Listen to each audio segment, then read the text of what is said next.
Happy Friday, and thanks for tuning in to RadioFreeRhinecliff.org and the show in particular. Correct me if I'm Norm. I'm your host, Norm, and I'm thrilled to be here tonight with Jaclyn Savolainen. Hello. Hi, Jaclyn. Thanks for being here. Thanks for having me. Now, it's Jaclyn. I spelled it wrong. I don't know if you saw that. The first thing I sent out with a K, I'm like, oh, fuck. Because one of the things people have said, and I think I've heard this from you too, is you're particular about the name. It's not Jackie or Jacqueline or Jaqueline or... That's true, although Jaqueline is my favorite. But did you ever go by Jackie? My father, my grandmother, and my sister called me Jackie when I was little. And was that it? And as a diminutive, and it was adorable, but also a diminutive, and I was very sensitive about other people calling me that. And I just never identified as it, other than if somebody calls me Jackie, I'm like, oh, my grandma's still alive? Aww. But no. But yeah, so I just don't feel like a Jackie. Yeah. I don't get offended, but I might not turn around if you say Jackie. I don't feel like a Norman, but people call me that anyway, which is strange. Yeah. Anyway, thanks for coming in and talking about your name a little bit. So you are currently the librarian and the director, though your title is just director at the Starr Library here in Title is Rhinebeck? just director, correct? Library director. But you are an actual certified librarian. I am. Yeah. And do you get like a card or something? Do you get discounts on books? Well, we get first choice, although we try not to take advantage. First choice when the books come in. Like you check it out first. No, before we catalog them. And I read very fast, though. Do you? Yeah. Oh, God, I read so slowly. Oh, I learned to read by going to a speed reading class with my mother when I was 4. And so, yeah, I read really fast. I went to a speed reading class. It was a remedial speed reading class, I think after like 7th grade. And they had like a machine and it moved down the page at a certain pace and you had to like keep up. It was really kind of horrible. Oh, I'm sorry. Yeah, that's My okay. experience was fun. Yeah. But also, I wasn't being enrolled because of something in remedial. I was just tagging along with my mother who was taking a speed reading class. And why was she taking a speed reading class? She loves to read.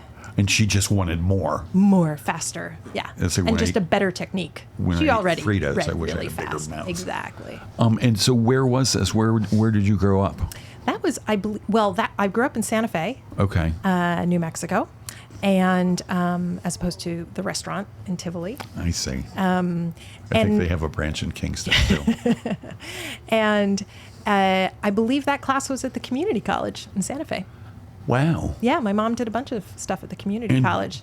I remember going to yoga when I was like really little. Before yoga was a thing. Before it was a thing, she would just bring me to various classes. Uh-huh. Yeah. And did you spend your whole youth in Santa Fe?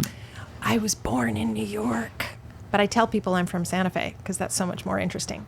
I was born in Long Island, Syosset. Uh-huh. But I have almost no memories of New York. When did you move to Santa Fe, the family? I think I was 4. Yeah. And what is your earliest memory? Do you have any idea? Oh, my earliest memory? Yeah. We'll talk about that. I'm like, I don't know. Yeah, I think I was under 2, and it was visiting caverns, like in Virginia or something. There are some caverns, some impressive, like stalactite, stalagmite caverns. Right. I forget what they're called, but I have a visual memory of being in front of this giant stalagmite. Huh. Now, if I wanted a book on stalagmites, where would it be in the library? What's the Dewey Decimal Code for that kind of thing? It would be in the 500s. Uh-huh. I'm going to say Love probably that so much. In the 580s or 590s, I think, is geology. That's where I would put that. just all my nerd stuff is firing. That's the coolest that you know that. Might not make good radio, but I don't know. Well, sure. Hopefully somebody's at home checking it out right now. Yeah. And you're, of course, going to edit out the boring parts. Oh, yeah. We always do that. Yeah. There was a boring part one show, I think. One of they're sitting here right now. So you went to a speed reading class and you got really into reading yourself? Yes. I've always loved reading, and I always loved spending time in libraries. My mother also took us me and my sister, to libraries from the earliest age. Those are some of my earliest memories, being in the library and just kind of getting to like wander around. I don't believe my parents put limits on what we could check out or where we could look in the library. But I remember being in story time and just sitting in front of the stacks. I think she volunteered in the library in the early years. And she also volunteered at the food co-op. So I remember sitting at the food co-op and nibbling on stuff. Your mom sounds like a wonderful mom. Yeah. Yeah. And big sister, little sister? Older sister. Okay. Yep, 4 years older. And did she take to reading as you did? She definitely took to reading. We're pretty different in a lot of ways, although now we're not that different, but we used to be growing up. It seemed very different, but now as adults, we're very, very close and much more similar. She definitely reads a ton as well. She's brilliant. Does she read as fast as you? Are you guys competitive? We're competitive, but I don't think we ever compared that. Right. I do remember that when I got my SAT score, which I don't remember the score, but I remember I was like, yes, I'm higher than she. Like mine was higher by like 10 points. That's good. Did you lord that over her at that point in time? I probably tried to. Yeah. But little sisters are very bad at lording things over. But she would have been possibly out of the house by then. Yeah, she was in college. Right. So you'd have to call her up and say. Exactly. Rub So it in. back to Syosset. How did you get from there? How did your family get from there to, why would they move to Santa Fe? That seems Why would like a strange- anybody leave Long Island? Yeah. It's so ideal. I know. So my parents are both Brooklynites. Okay. My mom grew up in Flatbush, and my dad grew up in Brownsville, East New York, which if you know Brownsville, East New York, that's probably a place you wanted to get out of. He grew up in dire poverty, and he always swore he would get the hell out of New York as soon as he could. And when my parents got married, after they got married, he told my mother, oh, by the way, we're not staying in New York. And she went, oh, we'll move to Manhattan. He was like, no. Or he said, we're not staying in Brooklyn. And she said, Manhattan then. And he was like, no. And further west, keep guessing. Keep going. And so he bought an old utility company van and converted it into a camper. And when my sister was a baby, my parents took a trip across country looking for where they wanted to live. In this old, presumably Con Ed van. Yeah. Jerry-rigged to be a camper van. Yeah, I think it was like a Ma Bell or something. But yeah. Sounds like a great trip. Yeah. And they, I don't remember how many months they were on the road, but it was a long trip. And they avoided all major metropolises and the Deep South. Smart. And their criterion, my dad wanted to live in the middle of nowhere, but was looking for a place that needed a good TV repair shop. Good and honest. Because he was a TV repair he was person. A TV repairman. And lots of places had a TV repair shop, but it wasn't honest or it wasn't good or it wasn't both. So that was what he was looking for. My mother wanted to live somewhere cosmopolitan, which she defined as having a Chinese food restaurant and a synagogue. Wow. And a symphony orchestra, maybe. No, just a Chinese food restaurant and a synagogue. My parents... I love that definition of cosmopolitan. Yeah, are atheists, culturally Jewish, and didn't want to move somewhere that was so anti-Semitic that there wasn't a synagogue. And you got to have something to eat on Christmas. Exactly. Right. Yeah, so they drove across country, and they fell in love with Santa Fe. And bought a piece of property, and my dad built our house from scratch. I love that. It took the entirety of my childhood to build the house. And is it still there? Is it still in the family? It is. Nice. And your folks are still there? They're there half the year and half the year in Florida.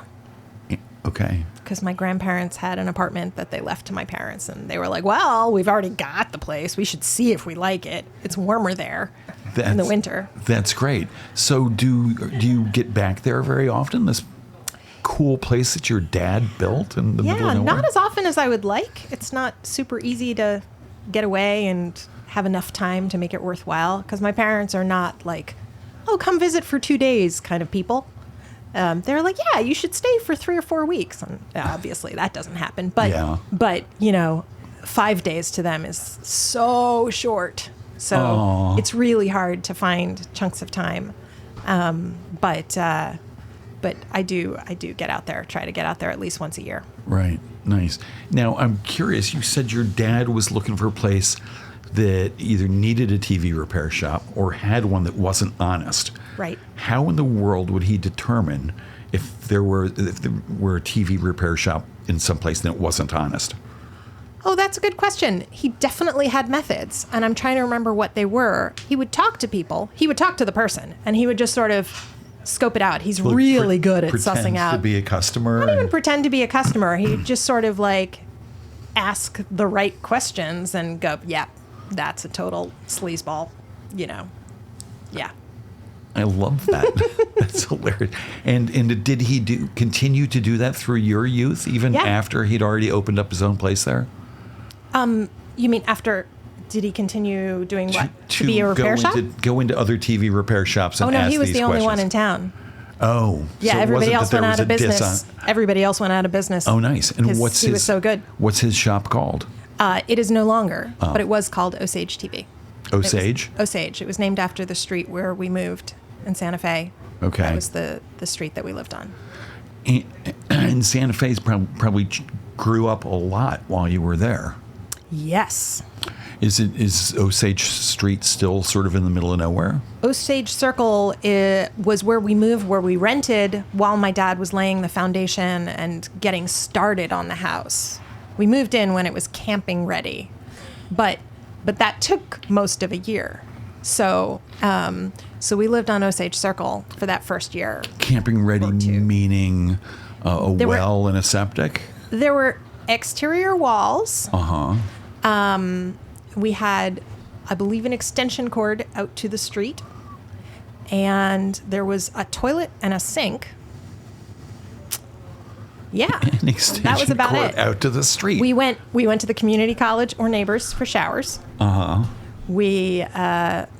was cooking on a Coleman gas stove, and we didn't have floors. We didn't have interior walls. And and once it was camping ready, you moved there for good. As far as I remember, yes. Memory is a fickle thing, but I do believe that is when we moved in. When it was like 20 degrees at night and 60 degrees in the afternoon. I think we moved in the warm season, so we had a good chunk of a running start. Warm, so running get start. A roof on and some kind of heater. And the house was partially adobe, so it retains heat really well at night, because in the desert, high desert, temperatures drop like 30 degrees from day to night year round. Right. But so camping ready meaning also keeping the rattlesnakes out. There were walls. Most of the time. Oh, God. There were definitely snakes in the house. So it was a pretty... And centipedes. And black widows and, all sorts of stuff. Yeah. Wow. What a youth. It was pretty adventurous. And my dad had no sons. And my sister was definitely not interested in building. And my dad, so he put all of his hopes and dreams and in you, teachings into me to help building the house and learning to fix TVs. But what a beautiful thing to have done with one of your parents. Yeah. What a special thing to have with the two of you. Yeah. I wish he would have told me what tools were called. Because then when I became an adult and would go into, hardware stores, I'd be like, I need let me draw it for you. And they, would tell me what it was called. Well, if you were helping and he needed a tool, he'd just say, give me that thing with like a metal on the top and a wooden handle. Well, he'd say that, we kind of got to, when you're working with someone, you're like, you see what the issue is, what you need, and then you just have to kind of point and you know what to get. Now, as you were telling all this story, I was having first amazed and secondly having deja vu. I was like, well, did you tell me this before? Probably. And then I remembered I saw a bunch of this when you were interviewing to become the director at the Starr Library. Oh, yeah. You Thanks shared for coming. Some of that. You're welcome. I did share a little bit. You shared just some in terms of that it taught me problem solving early on. Right. That growing up in a house where, my dad designed his own solar systems and concocted things that would slide down, shades to slide down over the greenhouse, and just all these various passive and active solar properties, and fixed TVs and cars and whatnot. So I use that in my interview as evidence of that problem solving has been with me from early on. It was wonderful to go and support you and like see all this stuff, see this process of the library trying to find a new director. Yeah, it was a fun process to be a part of. Yeah. Worked out well for me. And you had worked there before, right? I had worked there before, yeah. In 2010, when I decided I was thinking about becoming a librarian, when the idea hit me, I thought I should probably go check out if the reality matches my fantasy.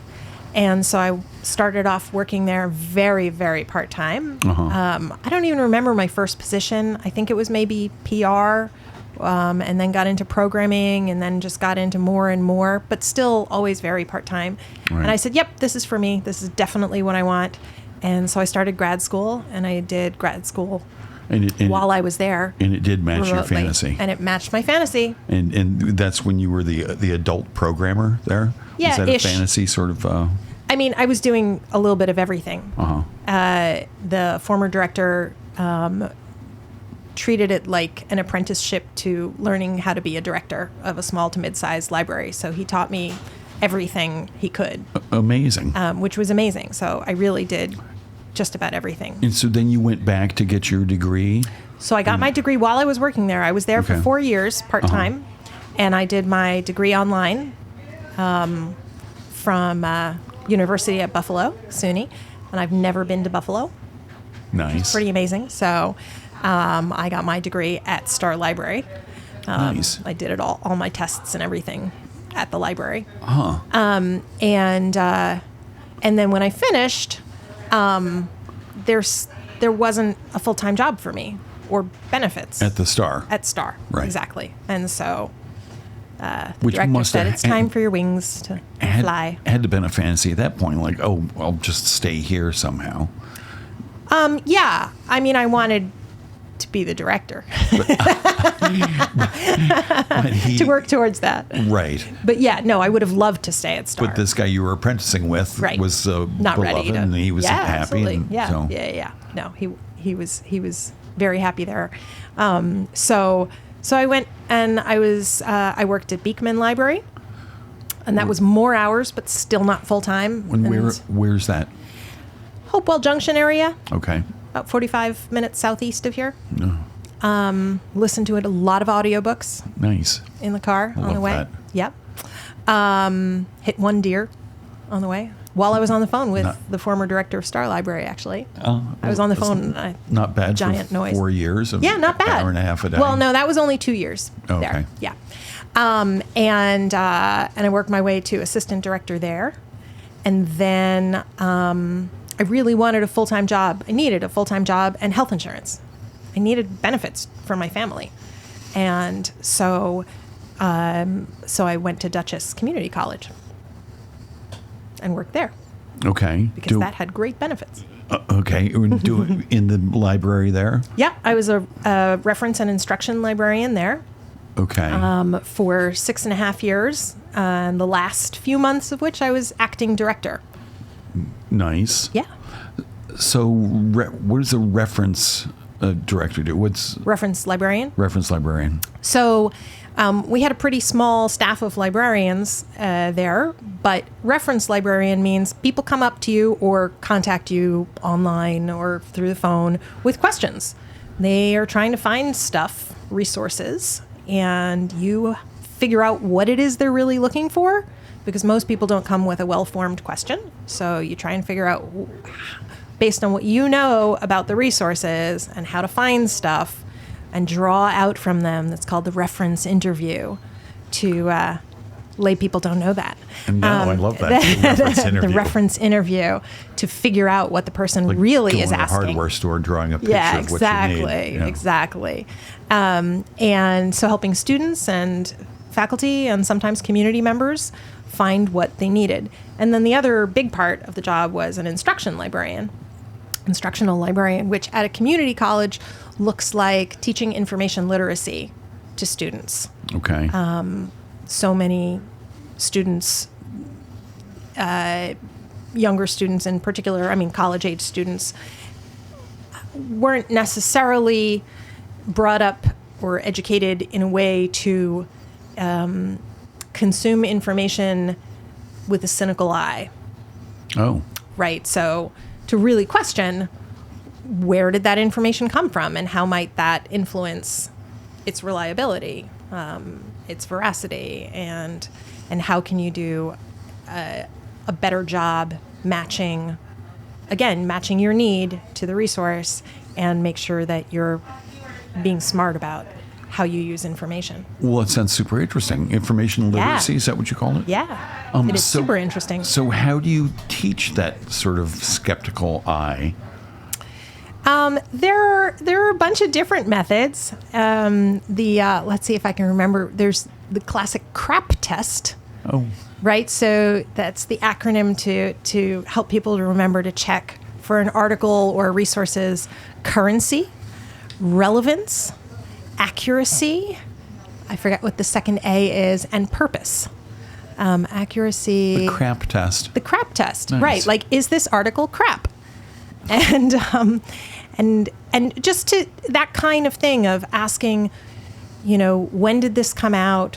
Who wrote this, and what was their reasoning, and who paid for the article or research? Is it part of something else? What are their credentials? And does that matter for your purposes? What you're working on? Sometimes, a source might be great for one purpose, but not at all for another purpose, and learning to distinguish between those things. So, yeah. Do you have an example handy of that?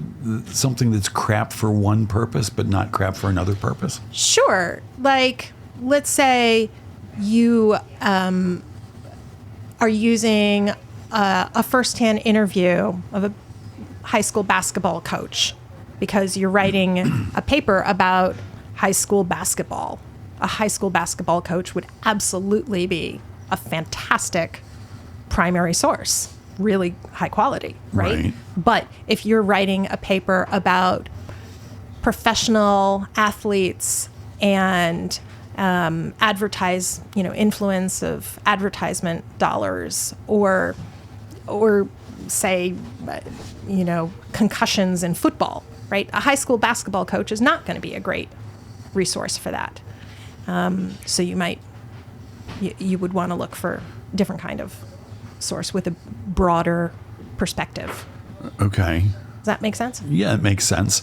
Do they teach that in high schools? I mean, it seems like the kind of thing that every kid should learn actually in elementary school. Yeah, ideally. But I think for various reasons, either kids aren't paying attention, or a lot of times people need to be taught the same thing a bunch of times. Yeah. At different ages, it hits you in different ways, right? Yeah. You realize you just see things differently. You're ready for it in different ways. So even though it probably was taught, like English teachers somewhere or a librarian somewhere tried to teach it, it just didn't stick for whatever reason. But it seems so incredibly important. I mean, so important. Right now, I think about America important. And sort of how polarized it is, and how many people just sort of have good hearts, but they're making decisions based on completely bad information. Right. On one and they side don't or the other. recognize, how biased a source might be. Yeah. In all different ways. And all of a sudden, I'm like, oh, look, everybody should learn that from a young age. Yeah. Over and over again, as you say. Right. In different ways, and in then different people conditions. could start to say, oh, maybe this source is not until you get to a point, say. when you hear something and you go, wait a minute. Yeah. Where is that from? Who said that, and based on what? And what are the conditions in which it was said? So can I rely on that for the question that is it relevant to what I'm asking? So as a librarian here at the Starr Library, do you do any stuff like that? Do you do any programs like that? We do. We don't do a whole lot of that. We don't do a whole lot of information literacy, but here and there for younger people, yes. And we do quite a bit of digital literacy instruction for older patrons, Okay. teaching people how to use their new devices they got for the holidays or their birthday or whatever, how to attach photos to email, how to use the library's online resources, just, and part of that is definitely teaching internet safety Right, and I was gonna information say, literacy. How not to fall for internet scams. Right. Absolutely. Which somehow, I mean, they seem to target or at least be most effective against much older people. Right. Right. Yeah, I got one the other day. I'm like, oh my God, I won $1 million. And actually, I clicked. I'm like, huh. And then I Googled it, the scam thing, and there it was. But for a second, it sort of drew me in, and I thought, oh, I'm getting older. Yeah. And more my gullible. husband almost fell for a scam earlier this week too. Egads. Yeah, egads. And and he's a pretty savvy fellow. I know. And a little voice inside him was like, wait, is this? Yeah. Oh. And what was the scam? Do you remember?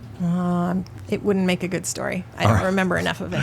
Well then let's have a drink. Okay. You brought a drink, as is the tradition here. I did. I'm not very much of a drinker, and I'm not at all a cocktail maker. Yeah. So I really didn't know. Clink go the Garfield glasses. The Garfield glasses. I love the Garfield glasses. And I brought hot buttered rum, but the butter is coconut oil. Oh.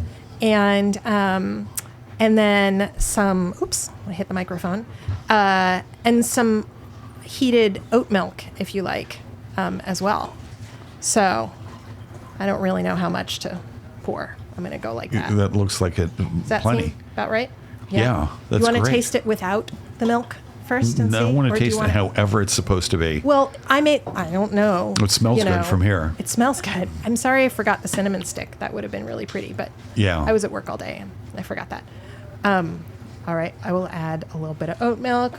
Sure, because, Yeah. I tried this last night while I was making dinner.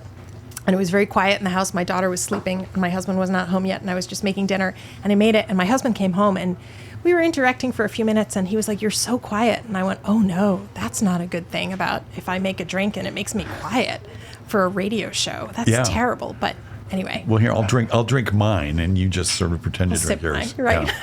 Yeah. Cheers. Cheers. Wow. Is it disgusting or good? It's not. It's yummy. Well, it's rum and coconut, so it's got a little bit of a pina colada taste to it. And it also has a little nutmeg and allspice and cinnamon and cloves. Super delicious. So it's sort of like pie with rum. It is like pie. Yeah, a little creamy. Yeah.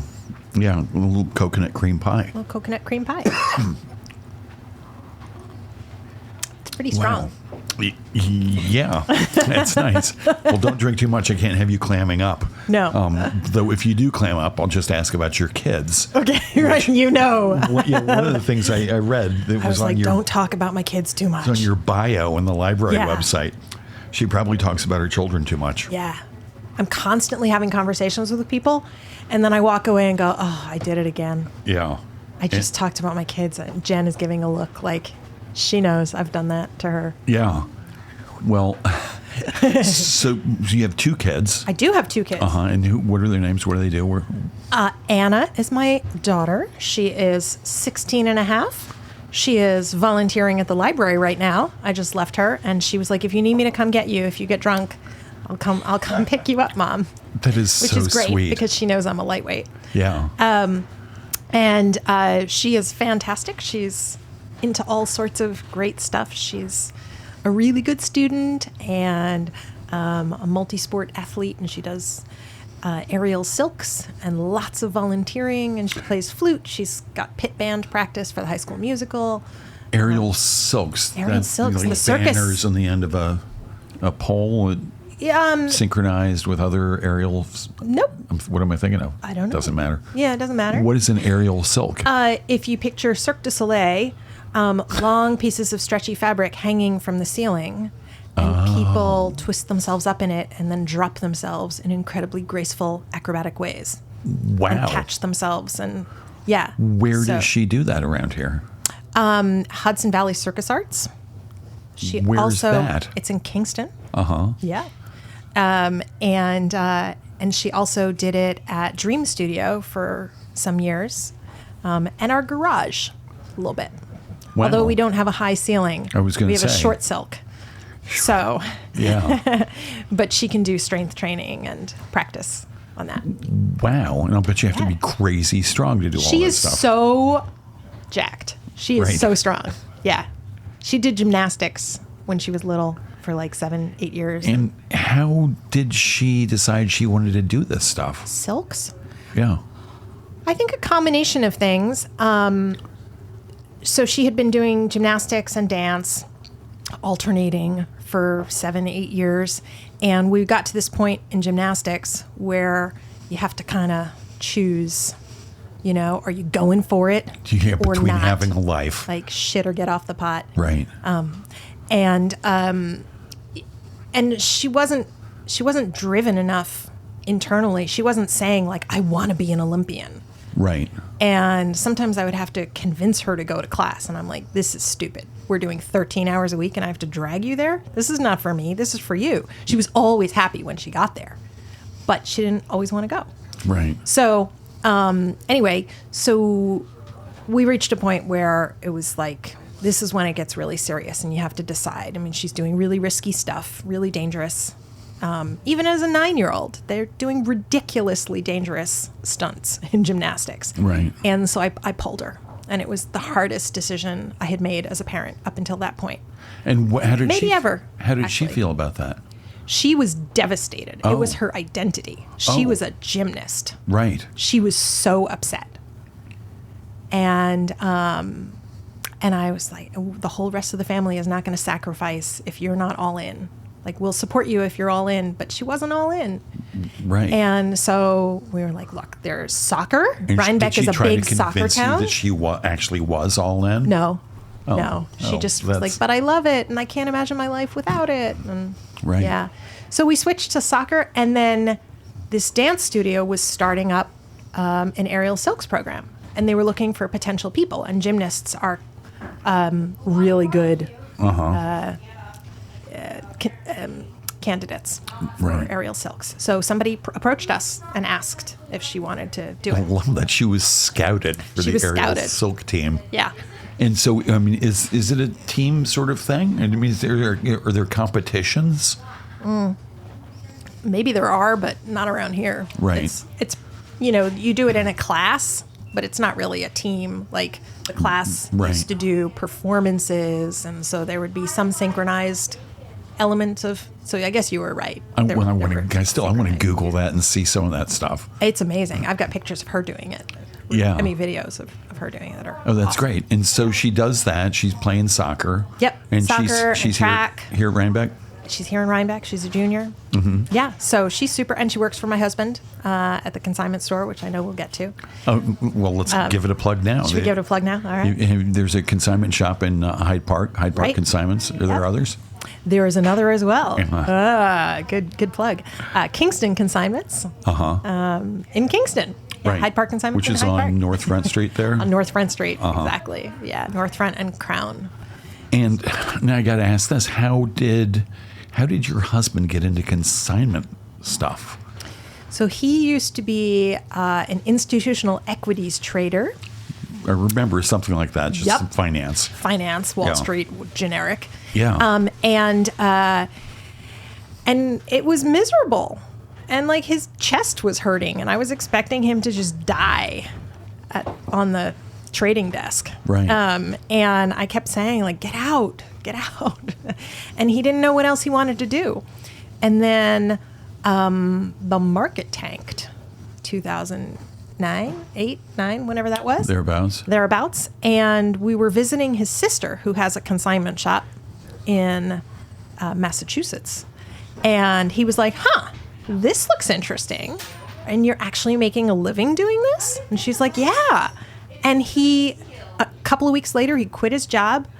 2 weeks after that, he had keys to a shop. And a few weeks after that, he broke his ankle. And then he opened. Wow. It was really And fast. Where was that shop? That was Hyde Park Consignments. Oh, that's the one that's there Yeah. now. And so On how Route long? 9. So how long has that been there? 14. Since 2010. Okay. Yeah. 13 years. 2009, 2010, 9. Yeah. Nice. It's kind of Yeah. it's a cool place to go into all these fun things. You never know what you're going to find. No, you don't. Yeah, it's pretty crazy. Wow. And did either of your kids sort of get that bug? Yes, another planted question. He knew well. the answer to that. So, and tying it back cleverly to my children, my son, I mean, my daughter works there, but she Right. didn't get the bug. She just works there because she likes having stuff tidy. Yeah. And she loves working. She loves being productive. That's great. And helpful. Our son, Noah, who is 20, he got the bug in a big way. He has always been a collector. He started collecting coins when he was 4. And that has been the mainstay of his life, collecting coins, numismatics. But also, he started buying and selling antiques when he was about 7. Which, if my math is right, predates The Hyde store. Park consignments. Yeah. Well, he started buying and selling when the store opened. Okay. Yeah. But the coin thing started The before. coin thing started before. Huh. Yeah, and the collecting thing, I think, is genetic. Right. Yeah. Yeah, it's shocking to me. I've got 3 kids. How many things they do, I'll be like, well, that's genetic. What yeah. the hell? Yeah, how is that genetic? Yeah. Yeah. It's that weird thing. So this is your boy, Noah. Yep. He's 20. Yep. And does he work with his dad in the consignment universe? He has moved on from working. He certainly has worked with Eric, my husband, and in the consignment universe, including during a gap year between high school and college. He worked there part of his year, but he also he buys and sells coins now on Instagram, and he's very involved in the coin world. He appraises Wow. collections and buys them up and sells them off. And Just amazing. yeah, he's a sophomore at Yale, and he's been working in the Yale numismatic collection in the art gallery, which is one of the best in the country. Oh my goodness, what a And beautiful that's thing. just sort of what he does for fun, And is that like one- relaxing fun. Is that one of the reasons that he wanted to go to Yale, because the numismatics? That was definitely a Stuff is- plus. Uh-huh. And he did contact the curator, not meet. He contacted and spoke with the curator before he was admitted. So he reached out to them And said, I'm coming here and I want to work with you. Yeah, yeah. Like, are there opportunities for student involvement in the coin collection? And he co-founded the Yale Numismatic Club. Yeah. Yeah. And how old was he when the word precocious was first put on top of him? really, really young, Yeah. like a baby. So I met him, years ago when he and my boy were friends, and he was always so precocious, but so friendly and nice and kind of regular. And I always liked your boy Noah. He's fun to talk to. Yeah, It's never boring with him. yeah. He has so many deep interests. So what is he studying? Yeah. Cognitive science. Oh, Yeah. huh. He is fascinated by the question of how people decide how to spend their money.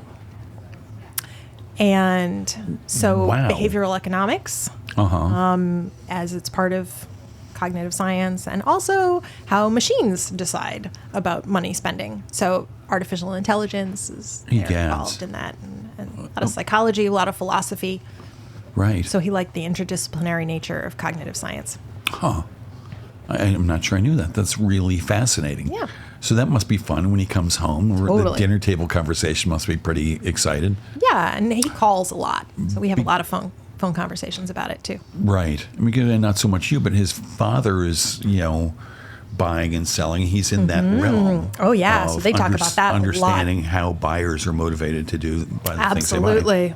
And game theory, Oh my right? God. Right. How people decide how to price things and at what point, it's all part of game theory. I'm probably doing a bad job of explaining it, but maybe he won't listen to this. So Yeah. What are the chances? Are the kids? nah, he's probably going to listen. Yeah, they're all going to listen. They're all going to listen. After college, you're 22, Yep. or in your Yep. case, probably 17 or something. Yeah. And you said, I want to do this rotation. Yeah. A nonprofit, a corporation, and an NGO. I mean, that's so mature and sensible. And so how long did you think you would do each rotation? I hadn't worked out exactly how long, but they all worked out to 1 to 2 years. And the plan was then to go to law school, which I did. So I worked at Ernst & Young for about 2 years. Right. As a management consultant. Which in your resume is really the odd thing out. It is the odd thing out. what? But boy, was it a great learning experience, learning numbers, learning quantitative analysis, learning how to walk into a room full of old white guys and ask for stuff or tell them to do stuff in a way that they wouldn't immediately laugh me out of the room. Right. Putting on my suit every day. And I really did view it like theater, just going in there and putting on an act to learn from the other side how decisions are made. Right. So I worked at Ernst & Young. And wait, let's back up. What had you studied in college? American Studies and Women's History. Which doesn't really prepare you for sort of a math-heavy career. Right. It was just general liberal arts. Right. But I had always been good at math. Good enough. Good enough. And so you worked there for a year and a half, 2 years? Yep. And then I worked at the New York City Parks Department, doing very much management consulting kind of stuff. And what year was that? In the management and budget. That was in 96, 97? 96. 97. Huh. Was Henry Stern there? Yes. Oh. Yes, he was. Did you have a Parks Department nickname? I did. My So maiden did name I. was... Yeah, you worked there? I didn't. I had an art show there. Oh. But Henry Stern gave me a What was your nickname? little plaque. Yeah. I've got mine too. Yeah. Oh, God. Now I'm blanking. remember? I got to remember. Yeah. Old Possum. That's funny. Yeah. Mine was Reindeer. Reindeer. Yeah. Why? Because my maiden name was Reindorf. So Love he that. called me Reindeer. And did you get a little? Oh yeah, had to wear every day the little pin. Yeah, I still the have a name. little pin. I have mine Jaclyn somewhere. Reindeer Reindorf. Old Possum. Yeah. Yeah. So that was your next step after Ernst and Young. Yep. And then I started law school, and I worked at the ACLU and Wait a minute. environmental defense. How long were you at the Parks Department?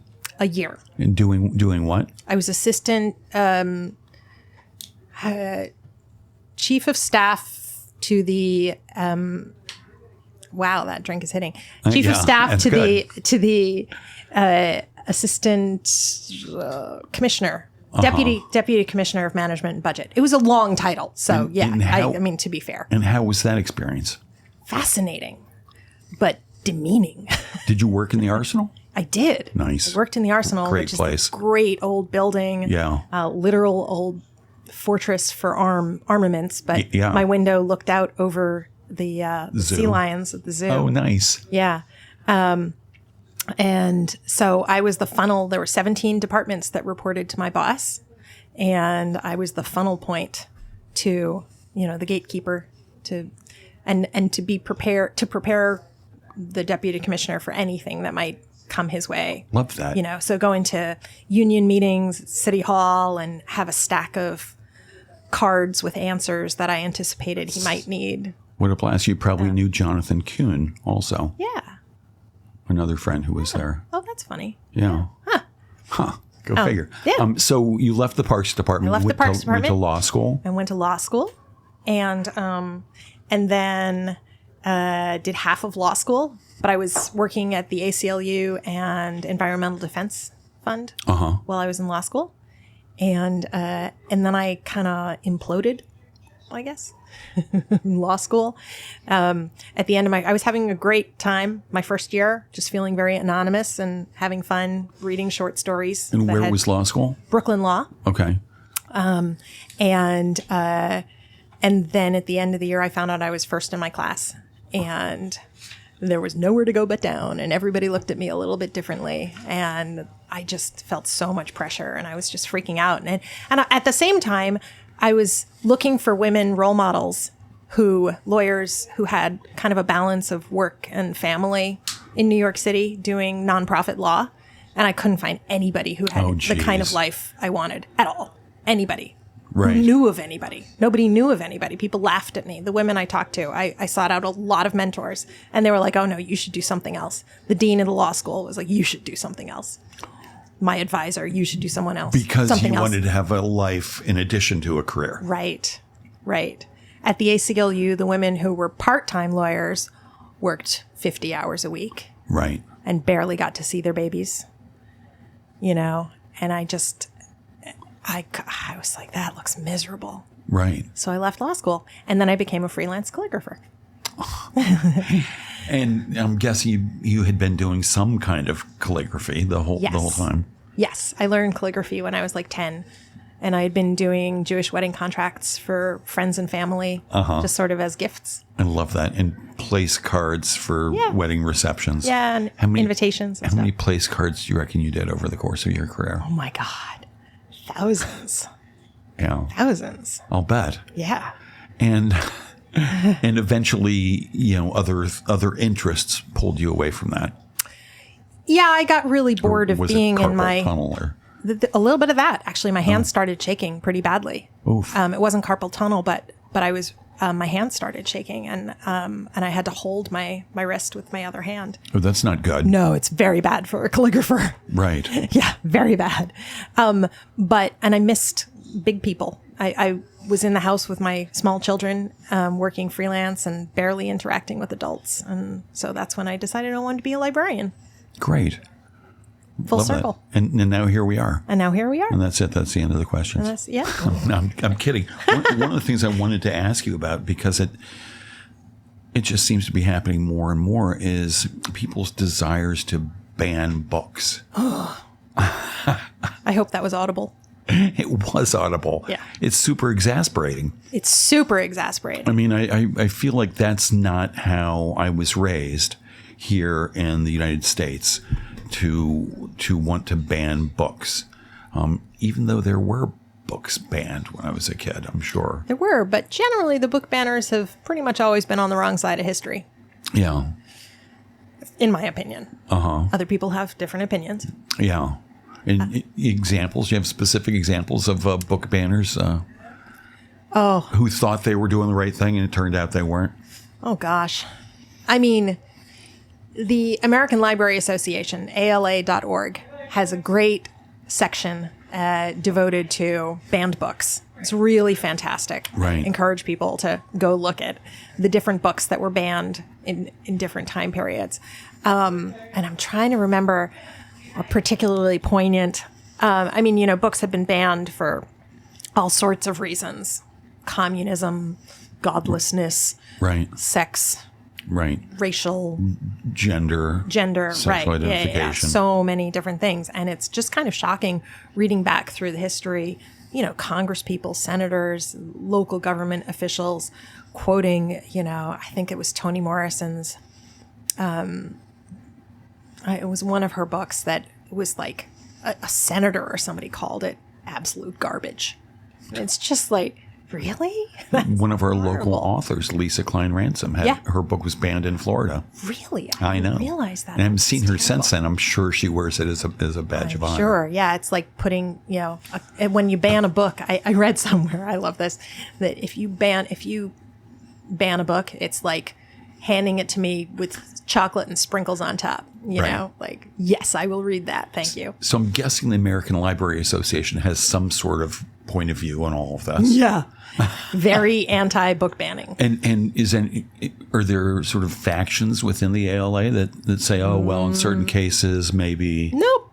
No. Not that I've ever come across. That's an interesting question, but I've never come across any librarians.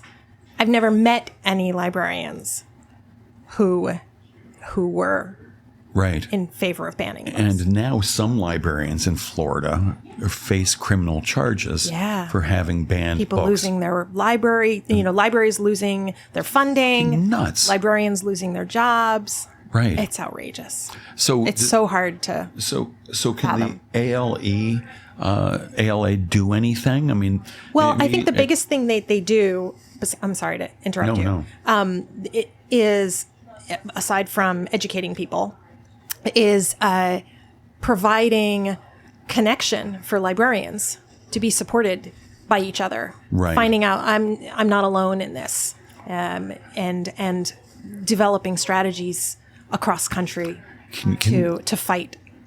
can they put banned books online somewhere so that access absolutely. to them is... Yeah, Brooklyn Public Library has done that. Teenagers, I believe, around the country can get a Brooklyn Public Library card for ebooks to read all the books that are banned in their schools. They can read them online and get a Brooklyn Public Library card. Florida is going to make having a Brooklyn Public Library card a crime. But that's wonderful. That's so good. That would be hard to do, but yeah. It's like people need access. I mean, especially I think about kids who are questioning and absolutely to see themselves other or people to see dealing with that. It's so life-saving. Yeah. Life-saving. Yeah, it's life-saving. not just important. It's life-saving. No, it's like I get choked up thinking about how important it is. Wow, and in municipalities and localities, the local towns. Boards of education get pressure to ban certain books. That's true. And from various constituents and parents and stuff. Yeah. Are you now, or have you been on the Board of Education here? I am still on the Board of Education. I am coming in on closing my 6th year of service on the Board of Ed. And we've been, I mean, this is wood, knock on wood, we've been pretty fortunate. It did come up as an issue in last year's election, in the 2022 election. I'm sure probably everybody who's listening remembers the lines for voting. 90-minute lines all day long. Record turnout. Heartening. Yeah. Super heartening. Super heartening. And I somehow got tapped into service to count the votes. Oh, thank you. And was up late doing that. And the one guy who really wanted books banned really got killed. Yeah. But he had a really good sense of humor. I have to say, well, I don't know if I should say or not, but I thought it was charming when, at the end of the night, when he had lost so soundly, I thanked him for running. I said, it's important that people get out there and, you stood up for what you believe in. And, I mean, the voters didn't agree, but thank you for doing that. And he said, you're welcome for record turnout voting. And he laughed. But he's not wrong. Yeah, he's not wrong. No. Yeah. People were really energized. And it came out something like 4-1. That's great. Yeah. Well, so Brooklyn Public Library doing that, what a fabulous service. Yes. Are other libraries doing that? Is it even necessary if one library is putting all that online for others to do that as well?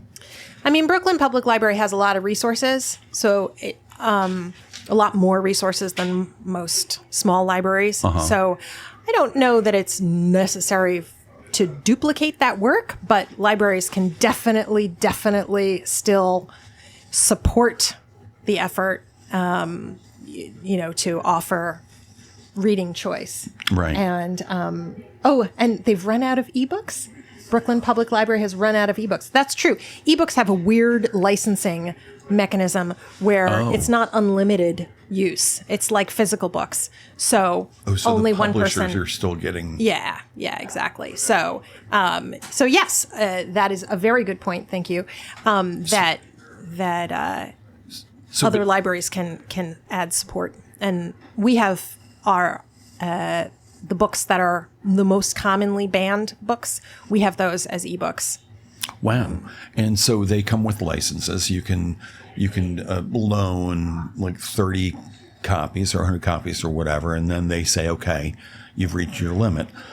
How much is it, if you know offhand, to get an ebook to loan? So it really depends on the titles, but ebooks are generally about 4 times the cost of print books. Wow. And there are all different kinds of licensing. So but that gets boring, so I won't get into that. Okay. All right. Yeah. Okay. That's surprising to me that ebooks would be 4 times the cost of printed books. Right. Because there's no paper, there's no page, paper, there's less design work, no carrying. Truck. Why is that? It's just publishing finding a place they can gouge a little? Yeah. Yeah? Yeah, I can't say I know of a really good reason. Right. I mean, there are reasons, but I can't say I know good ones. Right. Hang on. What does that mean? You can go overtime online, but we have to stop the show at 6. Okay. Oh, we have to stop the show in 3 seconds. Bye. You can continue. Yeah. Well, okay. I wanted to ask one more thing, and then we'll wrap it up. Okay. I'm guessing this is okay. The Starr Library is planning a big, major expansion project. What's going on with that? In 3 seconds. No. Okay. 3 minutes. Okay. So the Rhinebeck community has expressed. I mean, it didn't just come from the community. It came from the library board and the last director. This idea of, we had an expansion in 2005 that added the modern half of the building. The other part was built in the 70s, and libraries' needs have changed a lot since 2005. We have expanded in services and reach and usage, in all kinds of ways.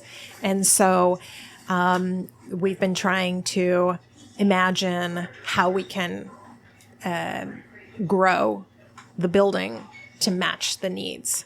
But it's still really in the idea phase. Okay. We don't have a plan settled.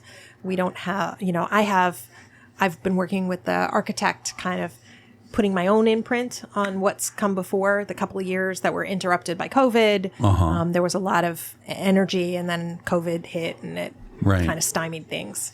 And you say your needs have expanded. When the internet hit, I think people sort of thought, oh, well, that's the end of libraries. Right. And the opposite happened. The opposite. Yeah. What? It's surprising. I know. And delightful to you. It is delightful. I think libraries are going through the kind of resurgence and not resurgence, no, a complete change in what a library means. Right. The most that's happened in the past 100 years, since the Carnegie Library concept, really. Right.